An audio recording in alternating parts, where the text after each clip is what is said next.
পুরুষোত্তম মাস শেষ হতে আর মাত্র 5 দিন বাকি। তা এর মধ্যেও যদি আমাদের ধাম না যাওয়া হয় তা কি হয়। কলকাতা থেকে বৃন্দাবন 26 ঘন্টা জার্নি, সকাল থেকে রাত, সারাদিনে খাওয়া দাওয়া প্যাকিং করে নিয়ে ট্রেনে উঠলাম। এদিকে আমাদের ট্রেনের টিকিটও কনফার্ম হয়নি, ওয়েটিংয়ের লিস্টে ছিল। রাধে রাধে বন্ধুরা, সকালবেলা থেকে আজকে ব্লগটা শুরু করছি। তো মঙ্গল আরতি করে নিয়েছি, ময়দা মাখছি, বেবি নান বানাবো। নরম তুলতুলে এই বেবি নানগুলো খেতেও ভালো লাগে, ট্রেনে অনেকক্ষণ সময় থাকতে হবে সেই জন্যে টক দই দিয়ে খাবার সোডা বেকিং পাউডার দিয়ে মেখে রাখলাম। ওটা 2 ঘন্টা মতো রাখলে খুব সুবিধাই হয়। এদিকে আলু সেদ্ধ করে নিয়েছি, আলুর দম করব শুকনো সময় করে, বেশি রসা রসা রাখবো না, তাহলে তরকারিটা নষ্ট হয়ে যাওয়ার ভয় আছে। একদিকে গরম যা পড়েছে, আগের দিন রাত্রিরেই আমাদের টিকিট কনফার্ম হলো, তাও আড়াইশি পড়েছে, কেননা ওয়েটিং লিস্টে ছিল।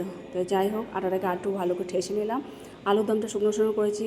আলুর দমের মধ্যে মশলা ছিল আদা, কাঁচা লঙ্কা, টমেটো আর একটুখানি কাজু বাদাম পেস্ট করে তারপরে ওর মধ্যে দিয়ে দিয়েছিলাম। এখন বেবি নানগুলোকে বেলে বেলে ছাঁকা তেলে ভেজে নিচ্ছি। প্রভুজি ভাজছে, আমি এদিকে বেলে দিচ্ছি। খুব সুন্দর ফুলছেও বেশ ভালো।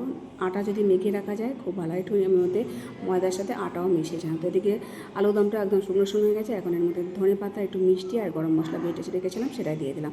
তার মধ্যে হচ্ছে এখানে জিরা রাইস, গোগো থাকছে, তো গোগোর পরীক্ষা চলছে, সেই জন্যে ওর জন্য রান্না করে দিয়ে যাবো। আমরা আবার টিফিনে নিয়ে যাব, খেয়ে যাব, সব কিছুই করা হবে। তাই তো ভগবানকে জিরা রাইস করে আর এদিকে নান, মিষ্টি, দই আর শুকনো শুকনো করে আলুদম শশা দিয়ে সেবা দিয়েছিলাম। তারপর আমরা প্যাকিং করে নিয়েছি সারাদিনের খাবার এটা।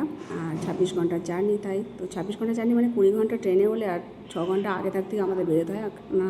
আমাদের কোথায় মাঝেহাট যেতে হবে, সেখান থেকে কলকাতা স্টেশন, তো অনেক সময় লাগে। তাই প্রসাদ পেয়ে আমরা বেরিয়ে পড়েছি। এখন যাচ্ছি মাঝেরহাট স্টেশন, তারপরে সেখান থেকে আবার যাব কলকাতা স্টেশনে। তো চলে এসেছি চক্র রেলে করে কলকাতা স্টেশনে চলে এলাম। তো এখন ট্রেনের মানে টাইম এখনও হয়নি, মানে 1.5 ঘন্টার মতো বাকি আছে। আগেই প্রভুজি চলে আসে যাতে কোনো রকম অসুবিধা না হয়। আর প্রচণ্ড গরম, এত গরম বলার মতো না, পুরো ঝলসে গেছে এত গরম।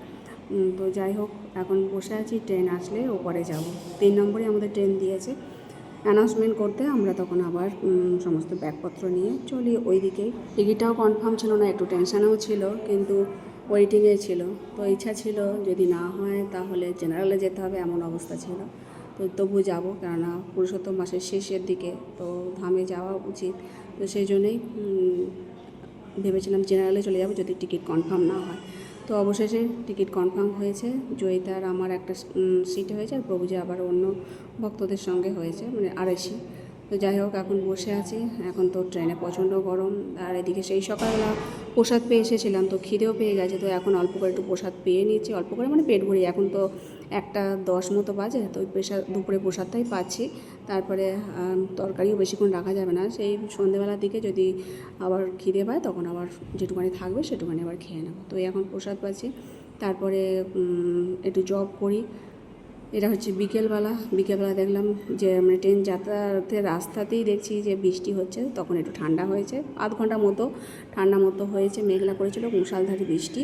তো এখন বেশ একটু আরাম লাগছে, নাহলে খুব গরম ট্রেনের মধ্যে। তো এই সন্ধেবেলা, তারপর রাতেবেলা প্রসাদ পেয়ে আমরা আবার সকালবেলা একাদশী জব করছি। তাও এখন মথুরা খানিক্ষণ পরই ঢুকবে স্টেশনে, সেই জন্যই তো খানিক্ষণ পরই আবার মথুরায় নামবো। তো এই স্টেশনটা থেমেছে, আর এর পরের স্টেশনই মথুরা।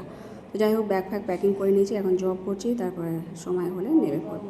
আর বাঁদরগুলো খেলা করছে, যেহেতু বৃন্দাবনের কাছাকাছি চলে এসেছি, তাই বাঁদরও দেখা হবে। তো জয়িতাও চুলফুল আঁচড়ে নিয়ে তারপর মথুরায় ট্রেন ঢুকছে, এখন নিচে নেবে। তারপর ওখান থেকে অটো ধরবো, অটো করে গোবর্ধন যাব, গোবর্ধন থেকে রাধাকুণ্ড।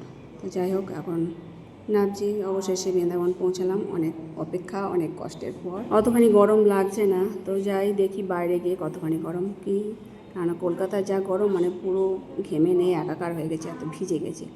আর এখানে গরম তো বললাম লু বয়, এখনও সকাল সকাল মানে 10:30 মতো বাজে। তো এখন অতটা গরম পড়েনি, শুধু রোদের তেজটাই আছে। যাই হোক, ওপরে যাচ্ছি, ওপরের থেকে টোটো ধরে, বা টোটো নয় অটো ধরেই আমরা একেবারে গোবর্ধন যাব। তো মথুরা স্টেশন এটা। তারপরে ব্লগে তোমাদের সব কিছু শেয়ার করবো। আজকে ওদের ভিডিওটা শেষ করছি। হরে কৃষ্ণ।